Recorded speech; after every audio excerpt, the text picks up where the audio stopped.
की हे जीव अविद्येचा विभाग करू जाणे. आता वैज्ञानिक आपण त्याची ऐकली की ब्राह्मण रस्त्याने जातात आणि नंतर की हे चांदेराव काय जातात तर स्वामी इकडे तोड करत नाही म्हणतात की हे जीव अविद्येचा विभाग करू जाणे आम्ही जीवाचा आणि विद्येचा विभाग करू जाणे आणि आम्ही जीवाला अत्यंतिक मोक्ष देऊ शकतो. अशा प्रकारे आपण भगवंताला ओळखलेला आहे. कशातून तर ज्ञानातून ओळखलेला आहे. या व्यतिरिक्त अनेक देवी देवतांचे अवतार या भूतलावर होतात पण कोणी आपल्याला म्हणत नाही की तुम्ही मला शरण या मी तुम्हाला मोक्ष देतो किंवा असं कोणी म्हटलेलं नाही किंवा म्हणू शकत नाही कारण तो त्यांचा अधिकार नाही. अधिकार कोणाचा आहे तर जो मुक्त आहे जो स्वतः मुक्त आहे तो दुसऱ्याला जीवाला मुक्त करू शकतो. जो मुक्तच नाही तो स्वतः बंधनात आहे. देवी देवता कशा आहेत तर बंधनात आहे बांधलेले आहेत. कारण 81 कोटी समारक्षक हा देवता त्या क्रमाने एकमेकाच्या अधीन आहे. परंतु परमेश्वर कसा आहे तर नित्य मुक्त. जीवात्मा कसा आहे तर बंध मुक्त. बंध आणि मुक्त म्हणजे बंधनात आहे परंतु तो मुक्त होऊ शकतो म्हणून त्याला बंध मुक्त असं म्हटलेलं आहे. पण देवता मात्र नित्य बद्ध. नित्य म्हणजे निरंतर त्या बांधलेल्या आहेत. त्या कधी मुक्त होऊ शकत नाही. त्यांचं जे कार्य आहे त्यांचा जो परीघ आहे त्या परीघामध्ये त्यांना राहणं आहे. त्यांच्या सामर्थ्याच्या पलीकडे त्याला जाणं नाही. त्यांच्या स्वरूपाच्या पलीकडे त्यांना देखणं नाही पाहणं नाही. जर कर्मभूमीची देवता असेल तर तिची स्वरूपावधी आहे तिचं जे घर आहे त्याच्या पलीकडे तिला दर्शन होत नाही. फक्त वरचीची देवता निर्देश देईल त्यानुसार तिला चारा लागते. उच देवतेच्या आधी नीच देवता आहे आणि परमेश्वर कसा आहे तर नित्य मुक्त आहे आणि जीव कसा आहे तर हा बंध मुक्त आहे म्हणजे बंधनातून मुक्त होऊ शकतो. आणि हा गुण असल्यामुळे त्या जीवाजवळ हा महत्वाचा गुण असल्यामुळे जीवाची निवड परमेश्वराने केलेली आहे की बंधनातून हा जीवात्मा काय तर मुक्त होऊ शकतो. म्हणून हा सर्व उपक्रम चालू आहे. म्हणून ही सेवा समिती चालू आहे आणि म्हणूनच परमेश्वराचे अवतार भूतलावर येतात. अनेक प्रकारे अनंत प्रकारे या जीवाचं उद्धार करतात. त्याची काळजी करण्याची आपल्याला काही एक गरज नाही.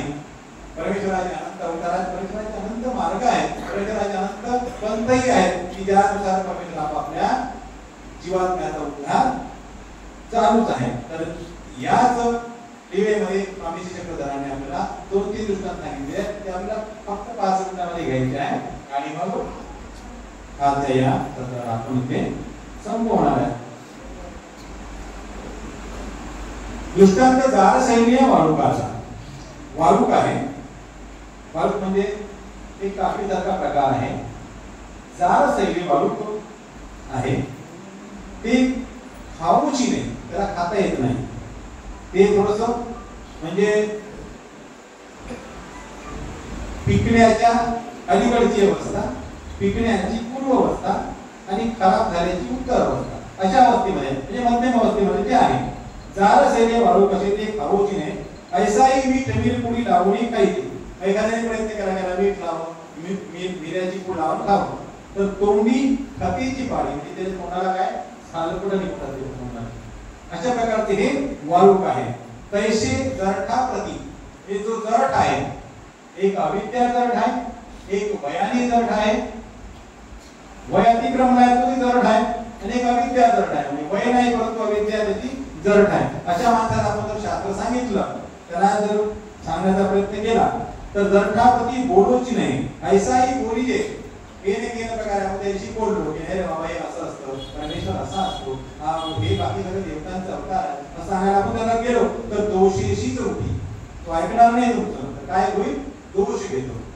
मान भावाला काय म्हणतात ना मान भावाला काय समज म्हणतात आजही म्हणतात. तर त्यांच्या नादी आपण लागूच नाही असं आपल्याला स्वामी सांगतात की जो जरट आहे म्हणजे उपडी घागर आहे उलटी घागर आहे त्याला सांगायचंच नाही काही गरज नाही. त्याच्या एका असण्याने नसण्याने काही एक फरक पडत नाही. त्याचे आज जे संस्कार आहे ती जोपर्यंत नासत नाही तोपर्यंत परमेश्वराच्या मार्गावर आरोप होत नाही. तिसरा दृष्टांत याच वेळेमध्ये सांगितला भवरेल्या वाळुकाचा. भवरेले वाळूक असे ते वर बलवे दिसे. एक वाळूक आहे ते वरून चांगलं दिसतं परंतु आतमध्ये त्याच्या गाठी गाठी आहेत. भवरेले वाळूक असे ते वर वरवे दिसे ओढून पाहिजे तो अंत गाठी भरल्याचे आतमध्ये गाठी आहे तैसा भक्ती जड एक कृष्ण मला भक्तीने ओथंबलेला दिसतो भक्ती जड सादरव संप्रेमाचा विषय पुसवणी पाहिजे त्याला जर तुम्ही विचारायला गेले की बाबा रे परमेश्वराचं व्याख्या काय आहे परमेश्वर नेमका कसा आहे तर अज्ञाने अन्यथा ज्ञाने भरला असेल त्याला परमेश्वराचं परत ज्ञान झालेलं नाही परमेश्वर नेमका कोण आहे याची जाणीव त्याला झालेली नाही सर्वम विष्णुमयम जगत जोडणे परमेश्वर काय त्याची भावना आहे की सगळीकडे इथं परमेश्वर हा आहे आणि जोडणे म्हणजे काय तर ज्वारी देखील काय आहे परमेश्वरच आहे ज्वारी आपण खाल्ली सकाळी किती परमेश्वर आहेत का नाही परमेश्वर काय आहे की परमेश्वर हा सर्वव्यापक आहे परंतु परमेश्वराकडे अनंत गुण आहेत व्यापक असूनही वेगळा अन्यथा तसं जर नसतं तर आपल्याला नरक निष्पन्न झाले कारण भूमीच्या ठिकाणी परमेश्वर आहे आपण भूमीला उत्खनन केलं भूमी खोदली तर आपल्याला काय होईल परमेश्वराचं स्वरूप खोदल्यासारखंच होईल ना आपल्याला जेणेकरून नरक होतील आपण परमेश्वर स्वरूपात संडास बांधला काय होईल आपल्याला नरक होतील ना तर परमेश्वर हा व्यापक असून वेगळा निर्वचनामध्ये आपल्याला सांगितलं सर्वातीत महावाक्यामध्ये आपल्याला बघायला मिळते की सर्वातीत असून वेगळा परमेश्वराचा हे गुण आहे त्यामुळे या जीवात्म्याला नरक निष्पन्न होत नाही तरी अशा लोकांचे जे भाव आहे की हे ज्वारी परमेश्वर आहे मी परमेश्वर आहे तुम्ही परमेश्वर आहे असा जर भाव असेल तर असे जीवात्मे देखील अशा जीवात्म्याला देखील हे परमेश्वराचं ज्ञान प्रणवत नाही ते ऐकत नाही उलट आपलाच तर्क लावून तुम्हाला नाकारतात ते म्हणून अशा जीवांनाही परमेश्वर म्हणतात की ज्ञान सांगून येतो परमेश्वराचं ज्ञान कोणाला सांगावं तर तो श्रद्धावान आहे त्याच्या ठिकाणी श्रद्धा आहे किंवा संस्कार आहे आता श्रद्धा तर कोणाला कशी आपण जाणू शकत नाही परंतु संस्कार मात्र आपल्याला दिसतात की कोणाचे संस्कार कसे आहेत एखादा छोटा बालक असतो त्याला म्हणावं लागत नाही अरे दंडवत करणे त्याला की दंडवत करणार आरतीमध्ये त्याला रस निर्माण होणार मंदिरामध्ये जाण्यात त्याला रस निर्माण होणार भगवंताचंही कथा चर्चा चालू आहे त्या ठिकाणी तो बसणार अन्यथा 5-7 वर्षाचा बालक कधी एका ठिकाणी बसत नाही परंतु 1-2 तास तो बसून जातात हे संस्कार आपल्याला दिसतात याला आपण काय म्हणतो की बाळाचे पाय पाळण्यात दिसतात तर असे संस्कार आपल्या लक्षात येतात त्याप्रमाणे तिसरा दृष्टांत इथे स्वामींनी सांगितला याच वेळेमध्ये देह दुतैल्या वाळुकाचा आता हे जे वाळुक आहे देह आणि दुतैले देह म्हणजे आपलं जे शरीर आहे असं त्या बाळकाचं देह आहे आणि ते दुतैले म्हणजे एकदम लुळपोळ झालेलं आहे कसं झालेलं आहे ते लुळपोळ झालेलं आहे आणि असे देह दुतैले वाळू ते हाती घेऊच नाही हातात सुद्धा घेता येत नाही इतकं ते पिलपिल झालेलं आहे आपल्या भाषेत पिलपिल भाषेत पिलपिल झालेलं आहे ते अत्यंत पिलपिल झालं टमाटे घ्यायला ते टमाटे गरम असेल तर आपण काय खूप पिलपिल टमाटे तर तसं ते वाळू झालेलं आहे तर असं हे वाळू हाती घेऊची नाही आता सुद्धा त्याला घेता येत नाही ऐसाही घेई घे आणि येण्या केल्या प्रकारे नाही नाही एखादा असतो छान हृदय शून्य तो म्हणतो नाही घ्या घेऊ आपण हाती पाहू पाया काय म्हणून हाती घेतो हाती घ्यायची तर दोन्ही हात किरियावरती त्याच्यामध्ये आया झालेल्या आहेत हातामध्ये काय सगळ्या आया त्याच्या किरियावर तैसे कर्मदळासी आपण ते दाऊची नाही ऐसाही दाखविजे तर दोषची घे म्हणून कर्मदळ असे त्या घरानं वचावे तथा गावाही वचावे कर्मदळ म्हणजे कर्मची तारक म्हणे कर्म म्हणजे कर्म करावं आणि म्हणजे कर्म की जे कर्म होतो शुद्ध अंतःकरण वैराग्य झालं विज्ञान निर्माण होतं आपण कोणते कर्म केल्याने शुद्ध अंतःकरण होईल शुद्ध अंतःकरण झालं वैराग्य होईल त्या कर्माविषयी ते बोलू शकत की नाही नेमकं कोणतं कर्म कर्म तर अनेक प्रकारचे हात हलवणे हे कर्म नाही श्वास घेणे हे कर्मच आहे कोणतं कर्म केल्याने परमेश्वर भेटेल तर काही वेळेला बोलतो कर्म करावं चांगलं कर्म करावं आणि कर्म केले की हा जीवात्मा परमेश्वर होतो परंतु आपण जे जे काही करतो नोकरी करतो चाकरी करतो राष्ट्रीय करतो सेवा करतो त्या करण्याचा फळ देणारा कोणी दुसरं असतं ना की तुम्ही एखादं चांगलं कर्म केलं, एखाद्या वाताला पाणी पाजलं, तर वरून तुम्हाला फळ मिळते का? वरून कोणती सोन्याची बिस्किट येते का? ते वरून 10 नोट येते का? वरून 100 नोट येते का? नाही. तर तो देणारा कोणीतरी असतो, तेव्हा तुमच्या कर्माचं फळ तुम्हाला प्राप्त होतं. जर तुम्हाला देणारच कोण नसेल तर तुम्ही किती करत पडलं तर काय मिळणार तुम्हाला? काही नाही. म्हणून कोणतं कर्म केल्याने ईश्वर मिळेल याची काही त्यांना जाणीव नसते, परंतु ते नास्तिकवादी असतात की म्हणतात की कर्मच कारक म्हणे. कोणते कर्म कारक आहे याची काही त्यांना जाणीव नाही. परंतु ब्रह्मविद्येमध्ये आपल्याला कोणते कर्म कारक आहे, कोणते कर्म मारक आहे, कोणते कर्म करावे, कोणते करू नये, कोणता विधी आहे, कोणता अविधी आहे, कोणतं इष्ट आहे, कोणतं अनिष्ट आहे, या सर्वांची जाण करून दिल्या जाते. आणि मग आपण कोणते कर्म करावे ते करून माळे करावे संतांप्रमाणे दोन वाटा परमेश्वर आपल्याला प्रकाशतात. या वाटात असे तर नगरापुरा वाटणार पडा होती, आणि या वाटात असे तर वागे खायची का चोरी नागरी. तर अशा प्रकारचं ज्ञान झाल्यानंतर आपण आपलं वाट आपण निवडू शकतो. परंतु कर्म करणारे काय म्हणतात की नाही फक्त कर्म करीत राहावं. कोणतं कर्म कर, कोणत्या कर्माने आपली उन्नती होणार आहे हे त्यांना सांगता येत नाही. कर्म करत राहावं, कर्म करत करत करत करत हा जीवात्मा काय होतो? परमेश्वर होतो. परंतु अरे बाबा आपोआप काही होतच नाही ना. कोणी देणारा असेल तेव्हाच होईल ना. आपण नोकरी करतो, ते काम करतो, तर आपल्याला कोणतरी पगार देतो, आपण ते काम करतो. तसं कोणतंही कर्म करायला त्याचा मालक असायला पाहिजे. मग आता तुम्ही कर्म केले तर कोणाला अभिलक्षण घेऊन केले तर तो तुम्हाला मोक्ष देईल, आणि अभिलक्षण जर नसेल तर मग कोण देईल तुम्हाला? कोणीच नाही. म्हणजे केलेले कर्म आपले वाया जातात. कर्म जर जे असतात ते अशा प्रकारचे असतात की त्यांनाही हे ब्रह्मविद्याशास्त्र प्रणवत नाही. तर याच लीडमध्ये स्वामी श्रीपाद महाराजांनी पोळ्या बाळकाचा केलेला आहे, तो घेऊन आपण आजच्या या कार्यक्रमाने सांगता करूया. आता कोण मग ईश्वराच्या धर्माला अधिकारी आहे? म्हणून स्वामी श्रीपाद महाराज म्हणतात की कोवळे वाळू कसे. दृष्टांताचं नाव आहे कोवळ्या वाळूकाचा. कोवळे वाळू कसे ते निर्दोष. कोवळी काकडी आहे. उदाहरणार्थ आपण घेऊया की कोवळी काकडी आहे. कोवळे वाळू कसे ती निर्दोष, सर्व उपयोग आहे, सर्व प्रकारच्या उपयोगात ती जाते. आपण त्यामध्ये सलाद करून खाऊ शकतो, कोशिंबीर करून खाऊ शकतो, लोणचे करून खाऊ शकतो, सर्व उपयोगाला आहे. दह्याचे तळी होय. आता आपण ते गिरके असतात ना, गिरके त्याची भजी करतो ना, म्हणजे काय होतं त्याची तळी होय, सांबारी होय, त्याची कोशिंबीर होते, लोणीचे होय, हिरवे खाऊ कच्चं देखील आपण त्याला खाऊ शकतो. तैसा वयसा कोमल पुरुष, तसा वयाने कोमल असलेला पुरुष, तसा वयाने कोमल असलेला पुरुष तो सर्वाधिकारी. तयाचे केले भले ते होय. त्याचं जे करा तुम्ही ते होऊ शकतं. कारण आपण हे म्हणतो की अरे बाबा तू तरुण आहे, आपण जे काही कष्ट करायचे आहे जीवनाची ती आपण निवड असतो. जीवनाचं जे काही फाउंडेशन असतं ते कोण्या वयात असतो? तर तरुण वयात असतो, बाल वयात असतो, बाल सुलभ असलेल्या वयामध्ये असतो.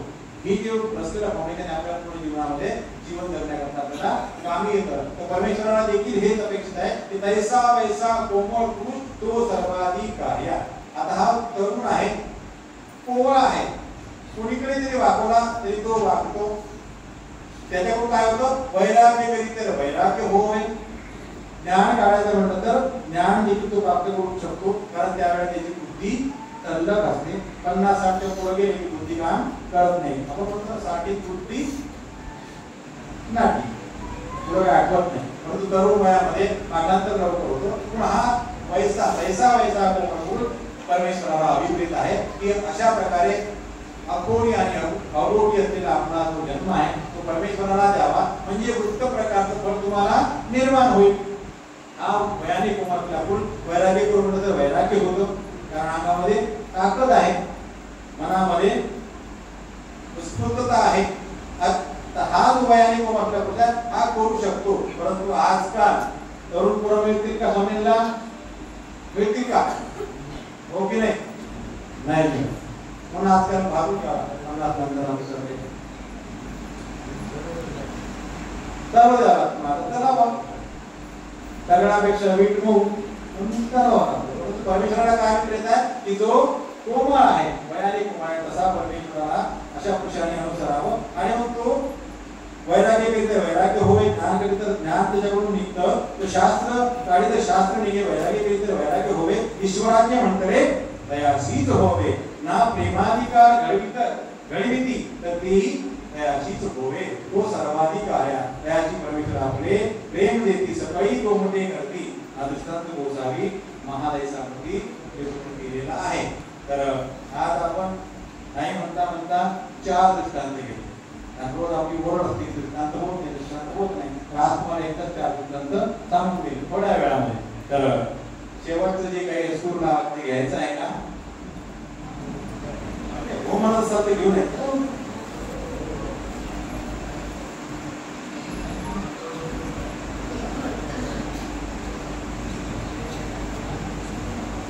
घ्यायचं का?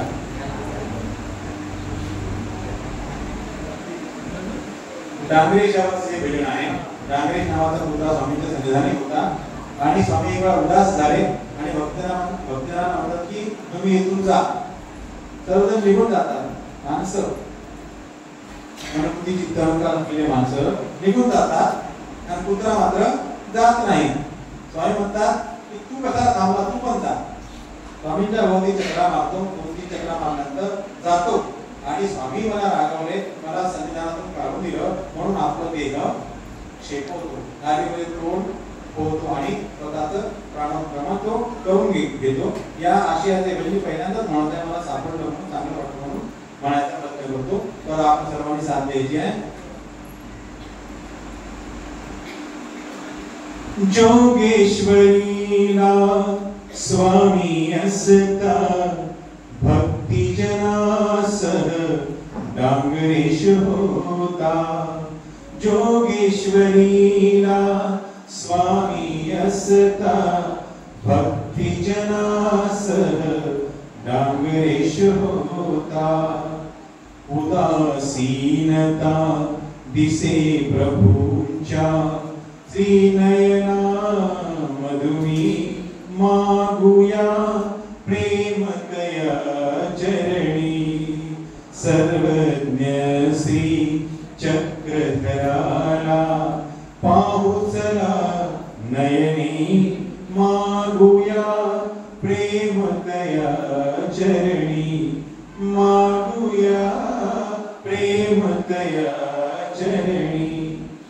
देवाज्ञेने भक्त जाता परी श्रीमुख न्यायित होता. देवाज्ञेने भक्त जाता परी श्रीमुख न्यायित होता. तू पण जा रे म्हणती स्वामी, तू पण जा रे म्हणती स्वामी. वियोग हो यमनी मागुया प्रेम तया चरणी. मागुया प्रेम तया चरणी. विश्वपित्याचे ऐकुनी भाषण श्रीचरणासी घाली प्रदक्षिण. विश्वपित्याचे ऐकुनी भाषण श्रीचरणासी घाली प्रदक्षिण. विरह मनाला आवरेना, विरह मनाला आवरेना. प्राणकंठाहुनी मागुया प्रेम तया चरणी. मागुया प्रेम तया चरणी. अंत पाहुनी दास श्रमला विरह वाचा तो नाथ झाला. अंत पाहुनी दास श्रमला विरह वाचा तो नाथ झाला. तुम्हा पशी सुने चांगळे, तुम्हा पशी सुने चांगळे. वचन निर्पुनिया मागुया प्रेम तया चरणी. मागुया प्रेम तया चरणी. सर्वज्ञ श्री चक्रधराला पाहुसला नयनी मागुया प्रेमतया चरणी मागुया प्रेमतया चरणी सर्वज्ञ श्री चक्रधर स्वामी की जय श्री गोपाल कृष्ण महाराज की जय श्री दत्तात्रेय महाराज की जय श्री चक्रपाणी महाराज की जय श्री गोविंद प्रभु महाराज की जय सर्वज्ञ श्री चक्रधर